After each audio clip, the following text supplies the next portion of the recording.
চলে গিয়েছিলাম গজারিয়ার সোলোয়ানি, আমাদের সকলেরই চেনা পরিচিত লাল আইতুন ফাউন্ডেশন পার্কে, যেটা নাকি প্রায় অনেকেই সোলোয়ানি পার্ক নামেও চিনেন। আর প্রবেশের সময় দেখলাম এখানে জনপ্রতি 30 টাকা করে নেওয়া হচ্ছিল। এটা আসলে এন্ট্রি ফি নয়, এটা হলো তাদের ইসলামিক ফাউন্ডেশনের একটা ছোট্ট অনুদান। তো আমি এখানে ফার্স্ট টাইম এসেছিলাম, আর আসার পর এখানকার পরিবেশটা দেখে আমি তো পুরোই মুগ্ধ হয়ে গেছি। এটা কিন্তু মনোরম পরিবেশে ঘেরা খুবই চমৎকার একটি জায়গা। আমি শুনেছি এটা নাকি সেখানকার স্থানীয় আবু তাহের সাহেবের বাংলো বাড়ি ছিল। এমনকি এই জায়গাটাকে গজারিয়ার এক টুকরো জো মানে চিড়িয়াখানা বললেও ভুল হবে না। মানুষের বিনোদনের জন্য এখানে বিভিন্ন ধরনের পশু পাখিও রয়েছে।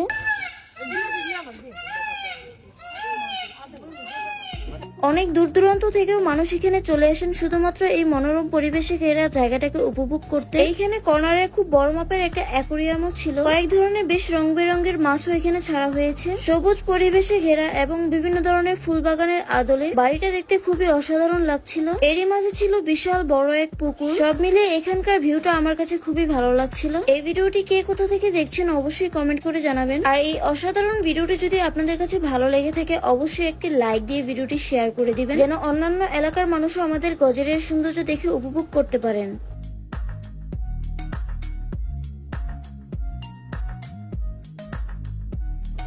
কিউট এই ভিন্ন প্রজাতির হাঁসটি দেখতে আমার কাছে খুবই ভালো লাগছিল। এমনকি তাদের এখানে বড় সাইজের কিছু উট পাখিও আছে। সত্যি কথা বলতে আমি প্রথমবারের মতো এত বড় উট পাখি, তাও আবার অনেক সামনে থেকেই দেখছিলাম। আমার কাছে মনে হচ্ছিল পাখিগুলো খুব ফ্রেন্ডলি স্বভাবের, কেননা আমি হাত দিয়ে ডাকার সাথে সাথে ওরা আমার অনেক কাছে চলে আসছে।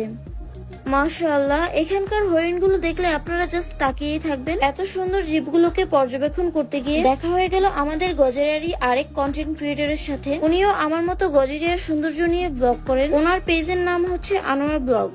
দেখা যাচ্ছে বিশাল এই বড় পুকুরটাতে প্যাডেল বোট দিয়েও ঘোরার সুবিধা রয়েছে।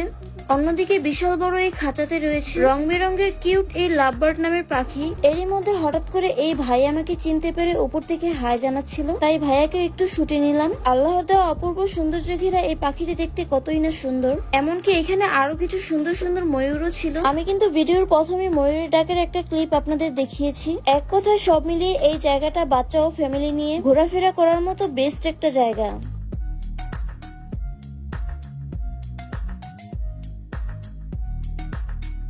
পুকুরের পার ঘেঁষে খুবই সুন্দর সুন্দর কিছু ফুল গাছ লাগানো হয়েছে। এতে করে পুকুর পাড়ের সৌন্দর্য আরো দ্বিগুণ বৃদ্ধি পেয়েছে। বিলের উপর বসার জন্য করা এই জায়গাটা দূর থেকে দেখতে আরো বেশি মনোমুগ্ধকর লাগে। বন্ধু বান্ধব বা ফ্যামিলি নিয়ে আড্ডা দেওয়ার জন্য এই জায়গাটা খুবই পারফেক্ট একটা জায়গা। এখানে বসে আশেপাশের পরিবেশটা খুবই সুন্দরভাবে উপভোগ করা যাবে।